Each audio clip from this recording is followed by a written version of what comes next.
லாசருவே வா என்றாரே, மரித்தவன் பிழைத்தாரே, எழுந்திரு என்று சொன்னாரே, யாதிரு மகள் பிழைத்தாளே. என்னைக்காகலும் தெய்வ சமூகத்துல முழங்கால போட்டு கண்ணீர் வடிச்சு அந்த 6 மாசமும் தெய்வமே 5 காசு வருமானம் இல்லையே, என் பிள்ளைய படிக்க வைக்க முடியலையே, ஆண்டவரே என் பிள்ளைக்கா என் குடும்பத்துக்காக என் அப்பான்னு சொல்லி அழுதுருக்கியா, புலம்படியா? எவ்வளவு ஊரூரா சுத்தி நடக்கிற, சொந்த சொக்காரத்தை எல்லாம் பார்த்து நடக்கிற, உலகத்தில் இதுக்கெல்லாம் பஞ்சு வைக்கலையா? நீ பிள்ளைக்காக அழுதாயா, புலம்பினாயா, கண்ணீர் வடிச்சாயா, தெய்வ சமூகத்தில் அழுதாயா? இன்னைக்கு பிள்ளையால படிக்க முடியல, ஏன் ஃபீஸ் கட்டல, ஏன் ஐயா காகத்தை அனுப்பி போஷிப்பித்த தெய்வம் அவர் இன்றும் உயிரோடு இல்லையா? உன் கண்ணீருக்கு பதில் அவர் செய்ய மாட்டாரா? வனாந்திரத்தை நீர்த்தடாகமாய் மாற்றுவது தெய்வத்தால் ஆகும் தானே? உனக்காக மழை பெய்யாதா? உனக்காக ஆசீர்வாதத்தின் வரப்பை தெய்வம் திறந்து கொடுக்க மாட்டாரா? கொடுப்பார், தெய்வம் திறப்பார்.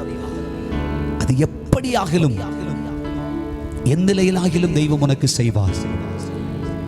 நீ சில வேளை சிலர்கிட்ட போய் உன் பிள்ளைக்காக, உன் வீட்டுக்காக, குடும்பத்துக்காக கேட்டிருப்ப, முடியாது, நடக்காது அப்படின்னு கூட சொல்லி இருப்பாங்க.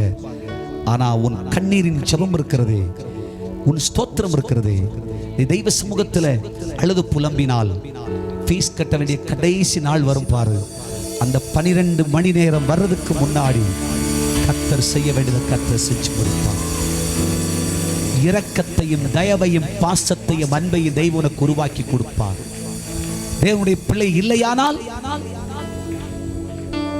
இல்லையானால் உன் செய்கைகளின் படி உன் வரவு நின்று போய் விடுகிறது, உன் மேன்மை அற்று போய் விடுகிறாய், கஷ்டகாலங்களை அனுபவிக்கிறாய், நஷ்டங்கள் உண்டாகிறது, துயரங்களும் பாடுகளும் மிகுதியாகி விடுகிறது.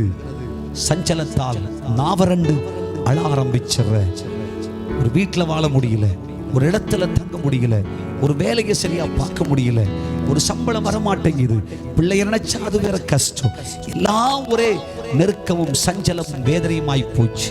ஏன்? தகாத இடங்களில் உன் கால்கள் வைக்கப்பட்டதினால், தகாத இடங்களில் உன் உறவுகளை வைத்ததால், தகாத இடத்தில் உன் வாழ்க்கை சென்றதால். இது தேவன் உனக்கு கொடுக்கிற கடைசி எச்சரிப்பு.